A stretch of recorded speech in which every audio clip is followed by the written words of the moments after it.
오늘은 3월 둘째 주일인데 지난 주간에 따뜻하다가 갑자기 추위가 한번 지나갔어요. 금년에는 꽃샘추위가 없나 했더니만 여지없이 꽃샘추위가 한번 지나갔습니다.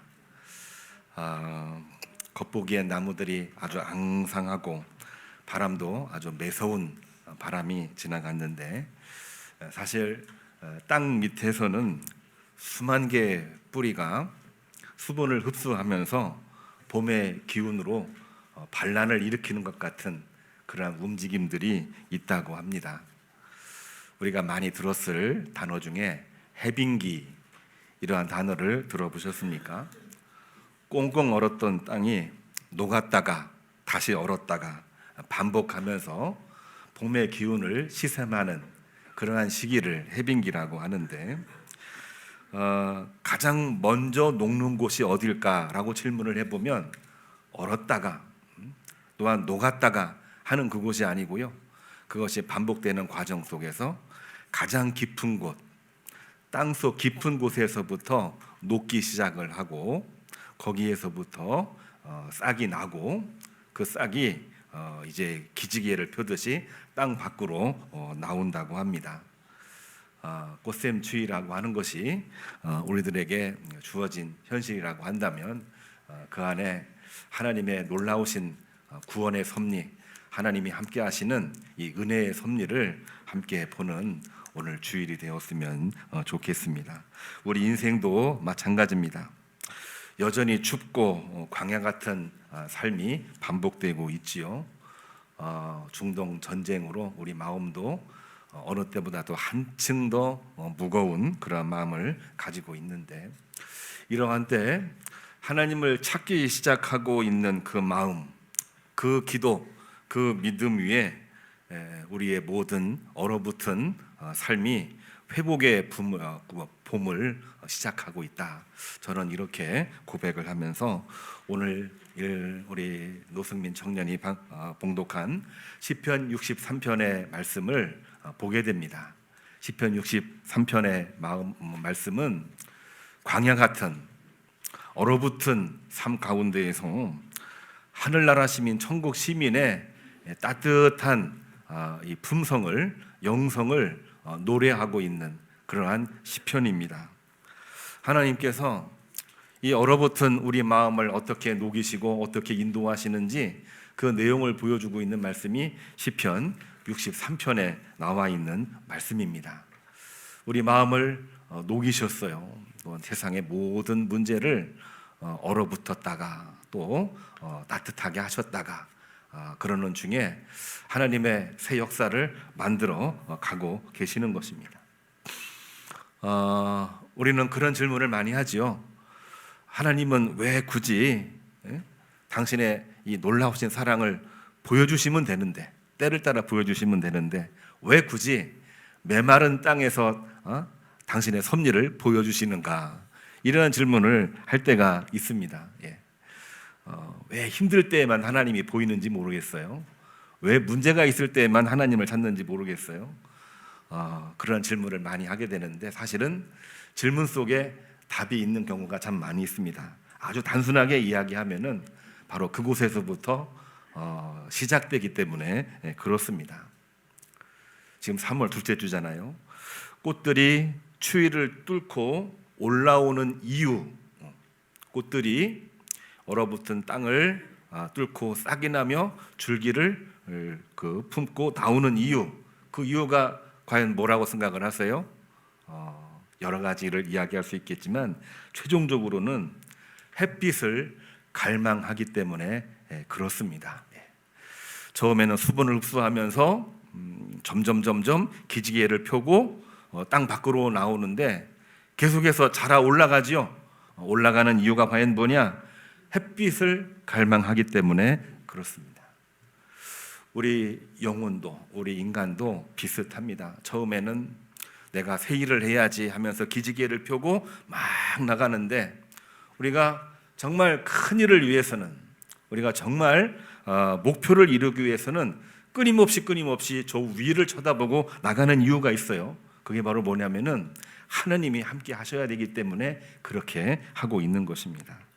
그러한 마음을 그대로 담고 있는 본문이 오늘 시편 63편 1절에 나와 있습니다. 읽었지만 한 번 더 제가 읽어보겠습니다. 하나님이여, 주는 나의 하나님이시라. 내가 간절히 주를 찾되 물이 없어 마르고 황폐한 땅에서 내 영혼이 주를 갈망합니다. 이 말씀은 우리가 열심히 이렇게 일어서는 이유가 햇빛을 갈망하기 때문에 그렇습니다. 하나님을 갈망하기 때문에 그렇습니다.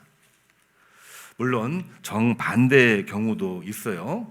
우리가 성취했고 다 채워졌다 생각이 되지만 다 채워져도 우리의 마음속에 허전한 것이 있을 수 있습니까? 없습니까?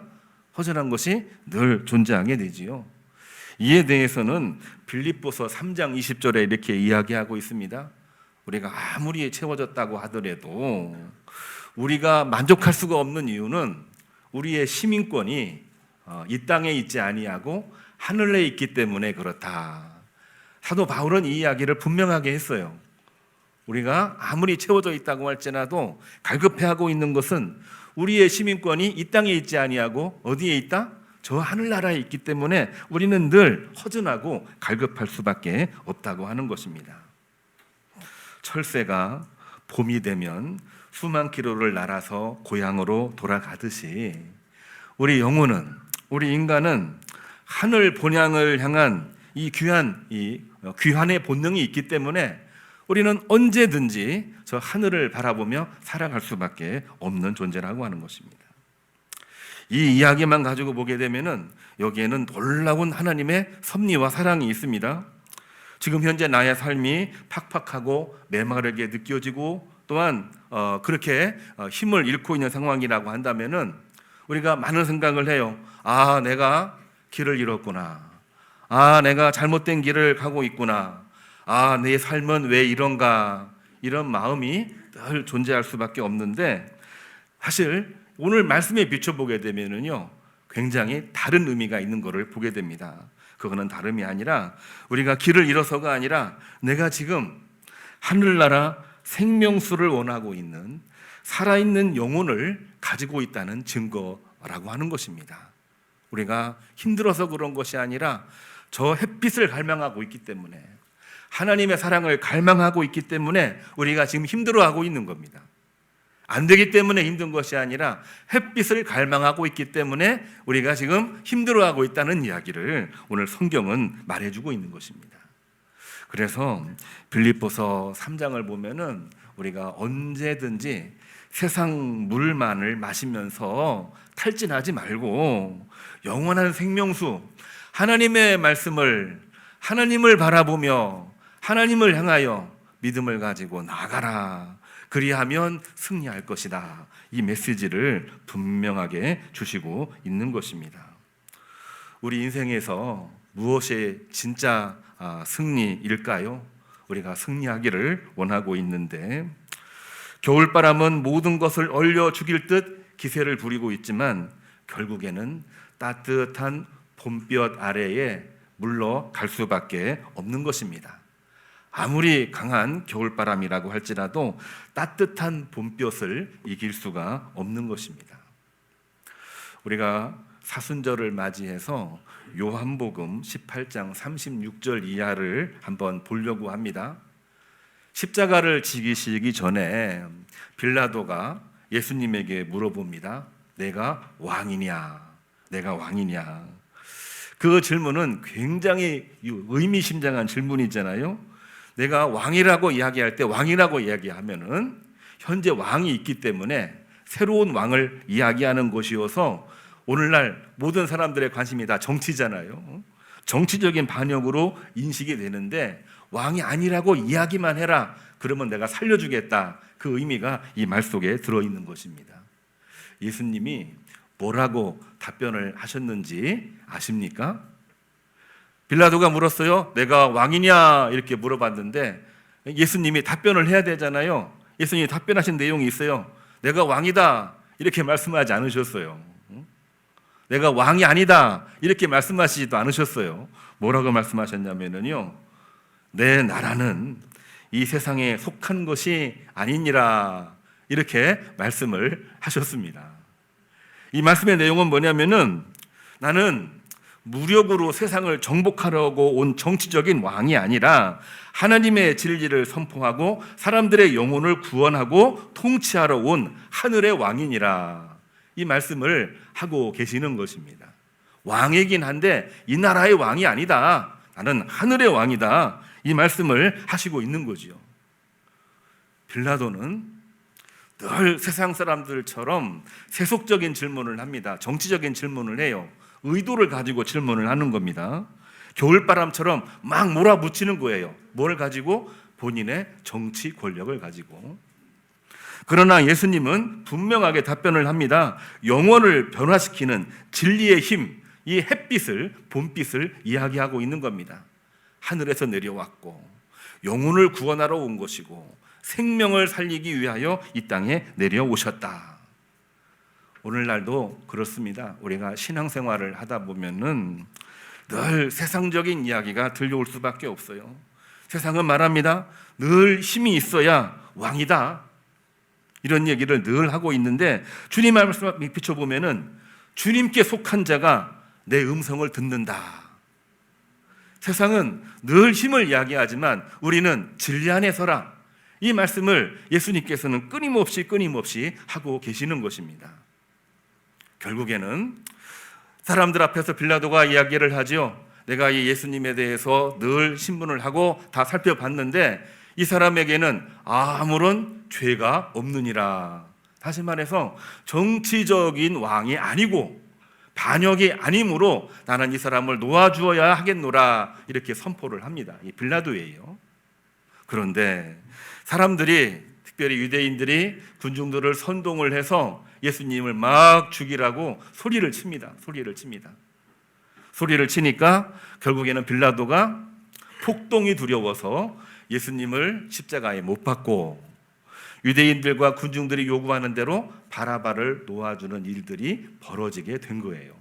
그래서 우리 사도신경에 빌라도에게 고난을 받으사 이렇게 기록이 될 수밖에 없었던 것입니다. 역사 기록에 의하면은 빌라도는 어떻게 되었고 예수님은 어떻게 되었을까요? 빌라도 그 순간은 모면을 했어요. 군중들의 요구대로 예수님을 십자가에 못 박았으니까요. 그리고 폭동을 막았으니까요. 그러나 폭동은 결코 멈춰지지 않았습니다. 역사 기록에 의하면 빌라도는 로마 황제로부터 소환을 당했고 폭동을 진압하지 못한 죄를 물어서 결국에는 생을 마감한 것으로 기록이 되어져 있습니다. 예수님은 어떻게 되었습니까? 십자가에서 죽으셨지만 사망 권세 이기시고 사흘 만에 부활하심으로 말미암아 우리들에게 새로운 생명을 주시면서 부활의 주님으로 당신의 모습을 드러내셨습니다. 오늘날 우리가 신앙생활, 믿음생활을 한다고 하는 것이 굉장히 중요한 의미를 갖고 있습니다. 세상적인 요구사항들이 너무나 많이 있는 때에 우리가 세상 속에서 우뚝 서는 것이 신앙의 승리인가? 아니면 그 세상적인 모든 물결 앞에서도 내가 하나님의 진리 안에 서 있는 것이 진짜 신앙인가? 이 문제 앞에 우리는 서 있게 되는 것입니다. 그 문제 앞에 서 있는데 우리는 늘 판단 기준을 뭘로 가지고 있냐면은 성공하면 하나님이 함께 하신 것이고 성공하지 못한 것처럼 보이면 그 사람 잘못된 것으로 이해할 때가 많아요. 하나님의 진리 안에 서 있어야 되는데 늘 세상적인 기준을 가지고 그거를 볼 때가 너무나도 많이 있다는 얘기입니다. 얼어붙은 땅이 얼었다가 녹았다가 하듯이 일비할 수 있는 일들이 주변에 너무나도 많이 있는데 정말 중요한 것은 땅 깊은 곳에서부터 하나님을 향한 믿음을 가지고 준비하는 자, 그리고 땅을 뚫고 나와 햇빛을 바라보며 주님 바라보며 기도하는 자가 결국에는 승리하는 것인 줄로 믿으시기를 주님의 이름으로 축복합니다. 오늘 성경 말씀을 보면은요, 다윗의 이 시편이기도 한데 다윗이 어떻게 이러한 삭막한 광야를 하나님을 찬양하는 성소로 만들 수 있었을까? 우리가 한번 질문을 해보고 이 말씀을 다시 한번 봤으면 좋겠습니다. 나무가 봄에 싹을 틔우기 위해서 하는 유일한 일이 뭐라고 생각을 하십니까? 싹을 틔우기 위해서 해야 되는 유일한 일, 지금 싹이 나왔잖아요. 이제 싹이 막 튀어야 돼요. 그거는 다름이 아닙니다. 햇빛을 향해서 가지를 쭉쭉 뻗어 나가는 것입니다. 무엇을 향해서요? 하늘을 향해서, 하늘을 향해서, 햇빛을 향해서. 우리 인생도 마찬가지입니다. 늘 우리가 믿음 생활하고 있지만은 믿음을 내 힘으로 하는 게 아니에요. 내 믿음이라고 이야기를 했지만 내 실력으로 하는 게 아닙니다. 믿음이라는 그 의미 속에는 햇빛을 주시는, 믿음이라는 그 의미 속에서는 하나님의 절대 주권에 의지하며 일어서는 것입니다. 그거를 바라보는 것입니다. 다시 말해서 오늘 말씀에 나와 있는 내용이 뭐냐면요, 주님을 기억하고 주님께 바라보며 기도하며 나가는 것입니다. 오늘 시편 63편 2절을 보면은 그 말씀이 나와 있어요. 내가 주의 권능과 영광을 보기 위하여 이와 같이 성소에서 주를 바라보았나이다. 늘 성소에서 주님을 바라보았다는 이야기입니다. 다윗에게 성소가 이 성전이라고 말하는 분들이 종종 있는데 이 당시는 성전이 세워진 곳도 아닙니다. 그리고 다윗의 삶을 보게 되면은 매일매일 도망하는 그러한 상황이었어요. 오늘은 여기가 성소였는데 내일은 성소가 다른 곳에 있는 겁니다. 그 자리에 있으면 잡혀서 죽는 거예요. 그런데 그 삭막한 광야를 이 다윗은 어떻게 했느냐? 성소로 바꾸어서 주님을 바라보았다 했습니다. 믿음의 싹이 있으니까 항상 어떻게 해야 되느냐? 햇빛을 바라보고 일어서듯이 주님을 바라보고 일어섰다는 얘기입니다. 우리가 다윗을 아주 위대하게 이야기하려고 하는 것이 결코 아닙니다. 다윗도 똑같이 연약한 그러한 사람이었지만 햇빛을 바라보고 주님의 은혜를 바라보고 일어서려고 하는 그 순간 하나님께서는 그의 마음을 붙드시고 인도해 주셨다는 얘기입니다. 우리가 기도할 때 저는 큰 소리로 기도하라고 이야기를 많이 합니다. 근데 작은 소리도 괜찮습니다. 작은 소리로 이야기를 하고 부러지실 때, 마음속에 중심을 잡을 때 하나님께서 함께 하십니다. 붙잡아 주십니다. 오늘 말씀에도 그 내용이 나와 있어요. 6절 한번 보시기를 바랍니다. 다윗이 침상에서 주를 기억하며 작은 소리로 읊조릴 때에, 그 다윗은 하나님의 은혜를 경험하게 되었습니다. 힘이 없어요. 크게 말할 수가 없어요. 그러나 그 말씀을 작은 소리로 읊조릴 때에 주님께서 함께 하신다는 얘기입니다. 중요한 것이 뭡니까? 중요한 것은 어떤 순간이든지 마음을 굳건하게 잡고 하나님을 부르짖으며 나가는 것입니다. 빌립보서 4장 1절을 보면은 사도 바울은 우리들에게 이렇게 권면하고 있습니다. 역시 이것도 옥중에서 편지를 쓴 내용인데요. 주 안에서 굳건히 서라, 이런 말씀을 주시고 있습니다. 식물이 자라는데 가장 중요한 것은 과연 뭘까요? 식물이 자라는데 가장 중요한 거, 햇빛을 보고 이산화탄소를 빨아들이고 뭐를 내뿜죠? 산소를 내뿜지 않습니까? 식물이 자라는 것은 한마디로 이야기하면은 광합성 작용입니다. 다 아시는 그러한 내용인데요. 우리 일상생활에서 기도는 과연 뭡니까? 기도는 영혼의 광합성입니다. 영혼의 광합성입니다. 우리들 주변에는요, 이산화탄소밖에 없는 거예요. 어두운 것밖에 없는 겁니다. 항상 우리가 생각할 때 문제가 많이 보이잖아요. 항상 우리가 생활할 때 안 되는 것밖에 없잖아요. 항상 내 마음을 짓누르고 있는 이산화탄소 같은 것들이 내 마음속에 너무나도 많이 있잖아요. 이러한 때에 우리가 뭐를 봐야 됩니까? 햇빛을 봐야 되는 거잖아요. 햇빛을 만나야 거기서 뭐가 이루어지는 겁니까? 광합성이 이루어지는 거잖아요. 광합성이 이루어져야 내 믿음이 성장하는 겁니다. 광합성이 이루어지면서 식물이 자라듯이 내 믿음, 내 영혼이 자라게 되는 것입니다. 자라면 자랄수록 믿음이 강해지고 믿음이 강해지면 강해질수록 능력이 나타나게 되는 것입니다. 결국에는 하나님의 은혜 속에서 줄기가 가지로 뻗고 가지에서는 꽃이 피고 결국에는 열매로 이어지게 되는 것입니다. 그 시작이 어디일까요? 얼었다가 녹았다 하는 그 현실 속에서 우리는 작은 소리라도, 단 5분이라도 하나님 앞에 내 마음을 굳건하게 하고 주님 붙잡아 주십시오. 주님 함께하여 주옵소서. 주님 오른팔의 권능의 손으로 붙잡아 주십시오. 작은 소리로 읊조리며 기도할 때에 하나님께서는 거기에 힘을 주십니다. 능력을 주십니다. 그리고 평안함을 주십니다. 위로해 주시고 격려해 주십니다. 그 순간이 바로 어느 순간입니까? 오늘 사도 다윗은요, 그것이 바로 거룩한 성소라고 이야기를 했습니다. 새벽에 교회에 나와서 기도하는 것도 거룩한 성소고요, 먼 데 있어서 그 시간이 되면 하나님을 향하여 기도하는 그곳도 거룩한 성소입니다. 새벽에 못했다고 할지라도 낮에 내가 새벽에 잠석을 못했으니까 그 시간을 기억하고 말씀 보고 기도하는 그 순간, 그게 바로 거룩한 성소가 되고 있는 것입니다. 거룩한 성소가 살아있을 때 결국에는 모든 얼어붙었던 것들이, 모든 어두웠던 것들이, 모든 우리의 모든 것들을 가로막고 있는 이산화탄소 같은 것들이 하나님을 만남으로 말미암아 산소로 변화되는 그러한 역사가 존재하게 되는 것입니다. 우리가 끝까지 주님을 붙들고 이 광야를 통과하면은 어떠한 결과가 우리들에게 주어지는 걸까요?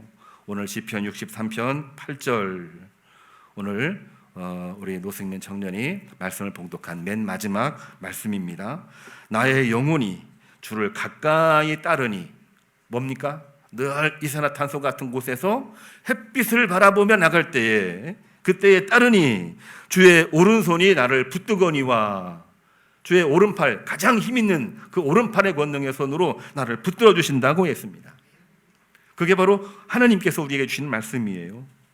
이 말씀을 다윗만 이야기한 것이 아닙니다. 빌립보 3장 2절도 이렇게 얘기하고 있어요. 끝까지 주님을 가까이 따를 때에 하나님은 우리를 무엇으로 바꾸신다? 영광스러운 몸으로 바꾸신다. 사도 바울은요, 바로 그러한 힘든 중에 우리 몸을 가장 영광스러운 몸으로 바꾸신다, 이렇게 설교를 하고 있는 겁니다. 바울만 그런 얘기한 게 아니에요. 우리 구약 성경에 이 이사야 선지자도 이사야 60장 10절로부터 14절의 말씀을 보게 되면은요, 이 바벨론 포로에서 돌아왔잖아요. 돌아왔는데 여전히 문제가 많습니다. 여전히 문제가 많아요. 이민족이 쳐들어와요.